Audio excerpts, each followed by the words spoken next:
આંતરરાષ્ટ્રીય મહિલા દિવસની ઉજવણી અંતર્ગત ઘણા બધા કાર્યક્રમોનું આયોજન કરવામાં આવ્યું। વડોદરા શહેરમાં ઘણી બધી સંસ્થાઓ દ્વારા મહિલા સશક્તિકરણ માટેના કાર્યક્રમોનું આયોજન કર્યું તો કેટલાક જગ્યા પર મહિલાઓને મોજ પડે, તેઓને મનોરંજન પૂરું પડે તે માટેના કાર્યક્રમો પણ યોજાયા। એટલે કહી શકાય કે મહિલાઓ માટેના ઘણા બધા કાર્યક્રમો આંતરરાષ્ટ્રીય મહિલા દિવસના ઉપલક્ષમાં વડોદરા શહેરમાં યોજાઈ ગયા। તેવામાં મધ્ય ગુજરાતની સૌથી મોટી હોસ્પિટલ એસએસજી હોસ્પિટલ ખાતે પણ મહિલા દિવસની ઉજવણી કરવામાં આવી।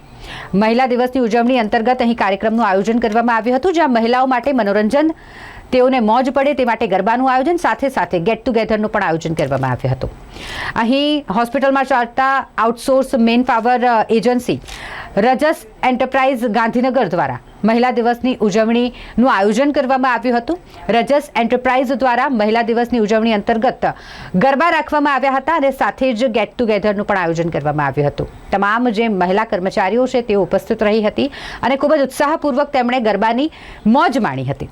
અહીં ગેટ ટુગેધરનું પણ આયોજન કરવામાં આવ્યું હોય મોટી સંખ્યા મહિલાઓ એકબીજાને મળી અને મહિલા દિવસની શુભકામનાઓ પાઠવી હતી। રજસ એન્ટરપ્રાઇઝ દ્વારા આયોજિત આ કાર્યક્રમ એટલે કે મહિલા દિવસ માટેનો કાર્યક્રમ જે મહિલા સશક્તિકરણ માટેનું ઉત્તમ ઉદાહરણ કહી શકાય। મધ્ય ગુજરાતની સૌથી મોટી હોસ્પિટલ એસએસજી હોસ્પિટલ ખાતે વુમન્સ ડેનું આયોજન કરવામાં આવ્યું। આંતરરાષ્ટ્રીય મહિલા દિવસની ઉજવણી અંતર્ગત ઘણા બધા કાર્યક્રમો યોજાયા અને તે અંતર્ગતનો એક કાર્યક્રમ એસએસજી હોસ્પિટલ ખાતે પણ યોજાયો, જ્યાં મહિલાઓ માટે ગરબાનું આયોજન કરવામાં આવ્યું હતું। હોસ્પિટલમાં ચાલતા outsource man power agency Raj's enterprise Gandhinagar દ્વારા મહિલા દિવસની ઉજવણી અંતર્ગત અહીં કાર્યક્રમ રાખવામાં આવ્યો હતો કે જ્યાં હોસ્પિટલની તમામ મહિલાઓ એકત્રિત થઈ અને ગરબા કર્યા। ગરબાની મોજ માણતી આ મહિલાઓ મહિલા દિવસના ઉપલક્ષમાં મજા કરતી જોવા મળી। ગેટ ટુગેધરનું પણ આયોજન કરવામાં આવ્યું હતું। આઉટસોર્સ એજન્સી રજસ એન્ટરપ્રાઇઝ દ્વારા આયોજન કરીને મહિલા સશક્તિકરણનું મોટું ઉદાહરણ પૂરું પાડ્યું। આજે વુમન્સ ડે સ્પેશિયલ પ્રોગ્રામ રાખ્યો છે રજસ એન્ટરપ્રાઇઝ તરફથી કે 8 માર્ચના વુમન્સ ડે હતો,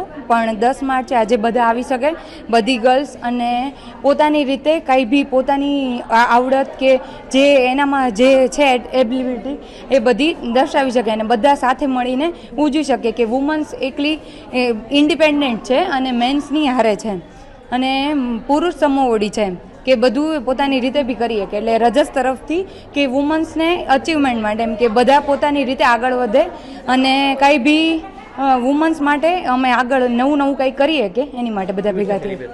હા, સેલિબ્રેશનમાં નાસ્તા પાણી કરશું, ડાન્સ કરશું, ડીજે રાખ્યું છે અને એની રીતે કે જે બધા ખુલીને રહીએ કે નોર્મલી બધા ડેઝમાં બધા જોબ કરતા હોય, પણ આજે એ સ્પેશિયલ એ માટે ઉજવણી કરીએ છીએ કે બધા સાથે મળીને પોતાની ખૂબી કે પોતાની આવડત કંઈ બી ડિસ્કસ કરીએ, વાતચીત કરીએ, રમતગમત કરીએ એની માટે। Komal Makwana, Rajas enterprise HR। Actually women's day નિમિત્તનું મેં રાખ્યું છે। વુમન્સ ડે 8 માર્ચે હતો, પણ અમારો એડમિન સેક્શન 8 માર્ચે હોતો નથી, સેકન્ડ સેટરડે હોય છે, એટલા માટે અમે આયોજન મંડેના 11 માર્ચના દિવસે વુમન્સ ડે સેલિબ્રેશન માટે રાખ્યું છે। અમે ગરબા રમ્યા, ડાન્સ કર્યા, ડાકલા રમાડ્યા છોકરીઓને। બસ વુમન સક્ષમ છે, પુરુષની બરોબરીમાં એને સમાન હક મળવો જોઈએ। બ્રહ્મભટ્ટ વૈશાલી।